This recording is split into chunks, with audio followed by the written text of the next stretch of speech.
अस्सलाम वालेकुम। अहमद ऑनलाइन के प्लेटफॉर्म से अहमद ज़ुबैर आपकी खिदमत में हाज़िर है। उम्मीद करता हूँ व्यूवर्स आप सब खैरियत से होंगे, ठीक होंगे।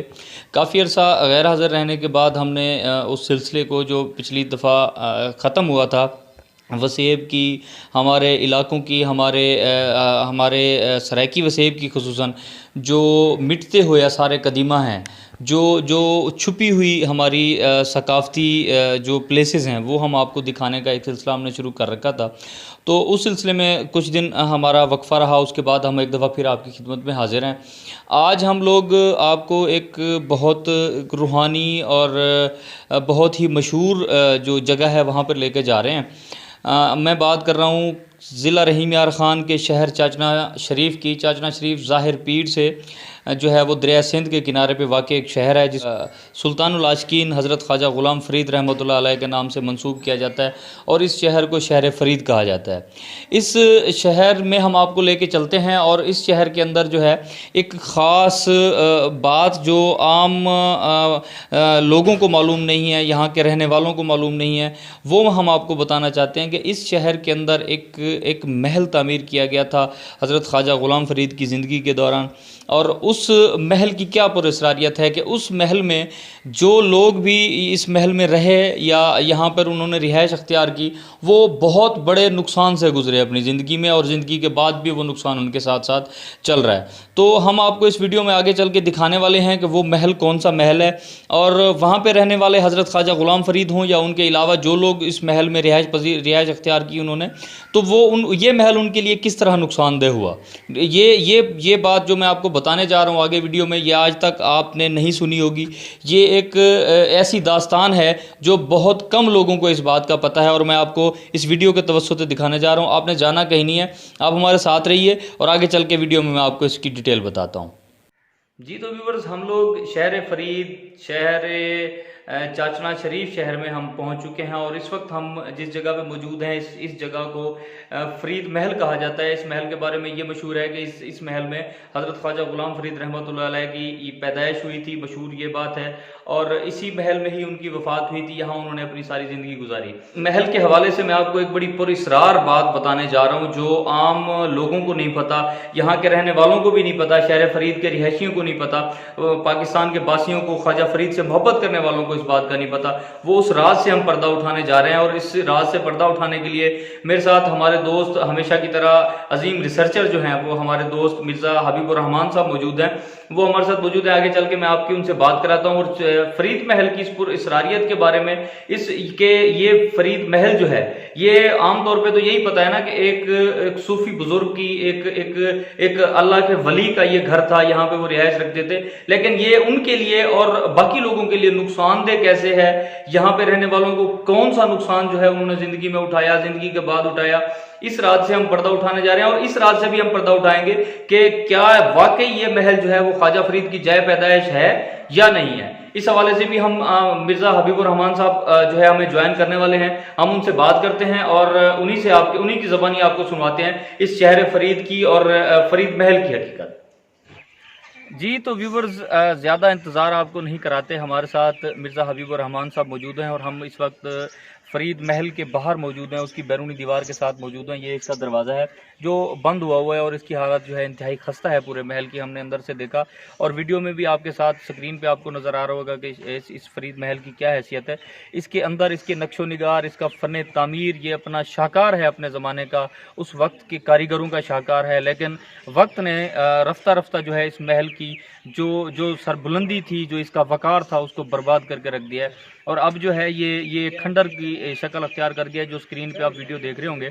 इस महल की पुरअसरारियत के बारे में, इस महल की तामीर, सन्ने तामीर के बारे में, और आज तक इसकी जो तारीख गुजरे उस हवाले से मिर्ज़ा हबीबुर रहमान साहब हमारे दोस्त हमारे साथ मौजूद हैं।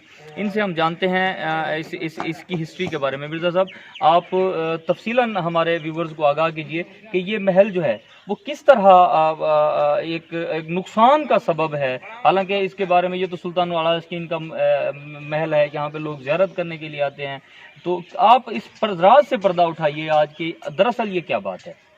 जी बहुत मेहरबानी जनाब अहमद ज़ुबैर साहब कि आपने एक दफ़ा फिर वसेब के जो है वो जो तारीख़ी इमारतें और आसार कदीमा के सिलसिले में अपना एक खूबसूरत काम शुरू किया था। कि अच्छा मैसेज जा रहा है कि इस धरती की हज़ार साल की तारीख़ को आप जो है ना वो नौजवान नस्ल के लिए जो है आप उसके ऊपर काम कर रहे हैं। तो बात दरअसल ये है कि ये जो हम महल है, ये चाचना शरीफ जैसे कदीम कस्बे में वाक़ है और इसको आम तौर पे मुहक्किकीन और दीगर हज़रात जो हैं वो इसको ख्वाजा ग़ुलाम फ़रीद अलैहि रहमत की निस्बत से फ़रीद महल भी कहा जाता है और वो आम तौर पे ये समझा जाता है कि ये ख्वाजा फ़रीद अलैहि रहमत की सुल्तानुल आशिकीन ताजदार कोट मिठन ख्वाजा फ़रीद अलैहि रहमत की जो जाए पैदाइश है। तो ये इस तरह काफ़ी सारे मुहक्किकीन इसको इस तरह लिखा है, लेकिन नामवर माहिर फ़रीदियात जनाब मुजाहिद जतोई साहब ने भी तहकीक की और यहाँ पर जो है ना अक्सर लोगों ने यहाँ पर बैठकर जो है वो यहाँ पर आने की बजाय जो है वो किताबों से और दीगर ज़राए से जो है वो यहाँ पे तहकीक की। तो अगर यहाँ पे अगर आप मौजूद आएँ तो इस महल के ऊपर इसकी तारीख़ लिखी हुई है। ये ख्वाजा फ़रीद अलैहि रहमत की पैदाइश जो है दरअसल वो एक अलग जगह पे चाचना शरीफ में ही वो एक कदीम जो थी सरकंडों से बनी हुई इमारत थी जिसे सराइकी मिसाल कहा जाता है, वहाँ पर ख्वाजा साहब अलैहि रहमत की पैदाइश हुई। ये महल ख्वाजा साहब अलैहि रहमत की वफ़ात से तकरीबन 7 साल पहले जो है इसकी तामीर हुई। 1312 हिजरी बामुताबिक 1894 में ये महल तामीर किया गया, जिसके ऊपर वो वाज़े जो है वहाँ पे लिखा हुआ है और वो उसकी जो है मिसरा तारीख़ जो थी वो ख्वाजा साहब अलैहि रहमत के मसाहिब थे ग़ुलाम अहमद अख्तर, उन्होंने इस महल की जो है वो मिसरा तारीख़ लिखा फ़ारसी में, वो वहाँ पे मौजूद हैं। दूसरा, जब ये महल तामीर हो रहा था तो इस दौरान ख्वाजा साहब अलैहि रहमत के पास जो एक रियासत है हिंदुस्तान में, टोंक की रियासत है, तो टोंक का नवाब ज़ादा फैमिली से अब्दुल अलीम ख़ान जो था, साहबज़ादा अब्दुल अलीम ख़ान यहाँ पर तशरीफ़ लाए और वो नवाबज़ादा होने के साथ जो है थे वो इल्म ज्योतिष से भी जो है ना वो शगफ़ रखते थे। तो उन्होंने जब उनको ये बताया गया ख्वाजा साहब अलैहि रहमत ने कि इसकी बुनियादों में रहीम यार ख़ान के करीब एक जंगल से जो थी वो कीकर की लकड़ी इस्तेमाल हुई इसकी बुनियादों में और इसकी छतों में मुख्तलिफ़ जगहों पे, तो उन्होंने कहा कि इल्म ज्योतिष के नतीजे में जो मैं जानता हूँ जो भी इस महल में रिहाइश अख्तियार करेगा उसकी औलाद नरीना का सिलसिला ख़त्म हो जाएगा।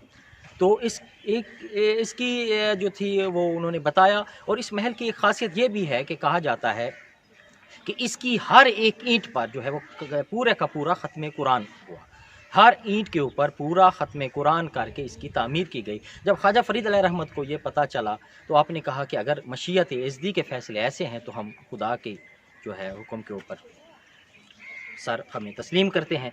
तो इस तरह फिर ख्वाजा फ़रीद अलैहि रहमत ने जब यहाँ पे रिहाइश रखी तो ख्वाजा साहब अलैहि रहमत का इंतकाल भी यहाँ पे हुआ। यहाँ पर एक जो है वो पंगूड़ा नुमा एक जो है नज़र आती है हमें, पालकी नुमा। कुछ लोग ये कहते हैं कि ये ख्वाजा फ़रीद अलैहि रहमत का पंगूड़ा था, बाज़ ये कहते हैं कि यहाँ पर उनको आखिरी ख्वाजा साहब अलैहि रहमत को गुस्ल दिया गया। इसके बाद आपकी तदफीन जो थी वो कोट मिठन शरीफ में हुई, लेकिन मुजाहिद जतोई साहब इन दोनों बातों से जो माहिर फ़रीदियात हैं वो इनकार करते हैं कि ये बात की है।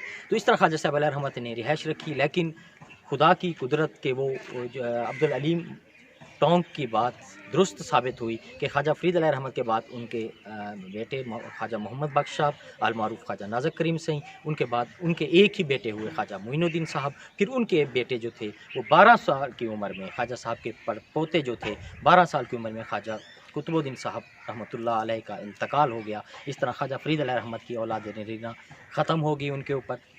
बाद में फिर ख्वाजा फ़रीद अलैहि रहमत के जो थे नवासे थे उन्होंने यहाँ पर रिहाइश अख्तियार की ख्वाजा फ़ैज़ अहमद साहब ने।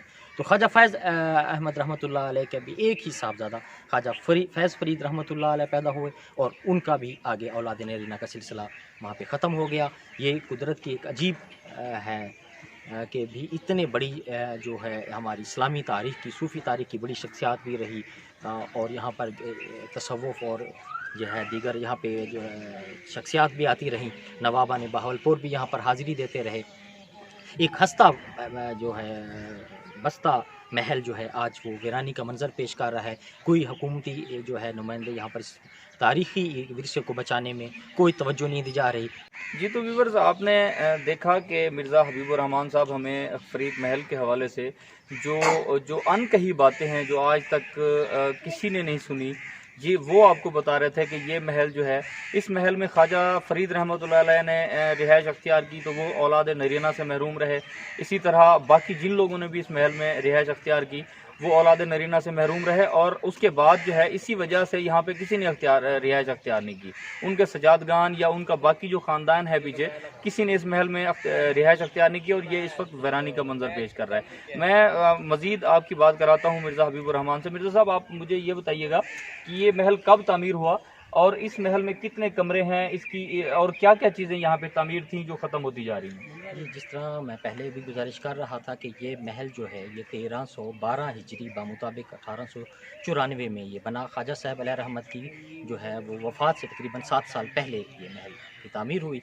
तो इसमें अगर हम दाखिल हों कमरे से, तो एक जो है वो 4 हाल यहाँ पे नज़र आते हैं, और नीचे जो है तकरीबन 9 कमरे हैं। हर हाल के साथ 2 कमरे हैं। जो पहले हम अगर दाखिल हों तो पहले के साथ 2 कमरे हैं, उसके साथ एक अलग से कमरा जो बना हुआ है जहाँ पर वो पालकी मौजूद है। इस तरह अगर हम उसके बाला खाने पर जाएँ तो वहाँ पर एक बड़ा हालनुमा कमरा, वहाँ पे टोटल तकरीबन 10 कमरे जो हमें यहाँ पे नज़र आते हैं। तो वहाँ पे वो ताले लगे हुए हैं बाज़ कमरों में, और बाकी जो है वो आम लोगों के लिए महल खुला रहता है। यहाँ पर बच्चे आते हैं, और हमने ये इसकी हालत देखी है कि जो लोग इसकी कीमती जो मुनक्किश ईंटें हैं वो आहिस्ता आहिस्ता उखाड़ के ले जा रहे हैं। इस तरह वो कीमती जो कतबे यहाँ पे लगे हुए थे जिससे इसकी महल की तामीर और दीगर चीज़ें थी, वो भी आहिस्ता आहिस्ता खस्ता हाली का शिकार हैं, और बाज़ वो कतबे जो है आहिस्ता आहिस्ता गायब हो रहे हैं। यहाँ पर किसी कोई जो है ना यहाँ पे इसको तवज्जो नहीं दे रहे। ये हमारे तारीख़ी विरसा है, इसको महफूज करना चाहिए। मिर्ज़ा साहब, आप इस हवाले से हमने देखा कि यहाँ पे एक मस्जिद भी हमें नज़र आई, जहाँ पे नक्शो निगार की एक बहुत नफीस काम हुआ है,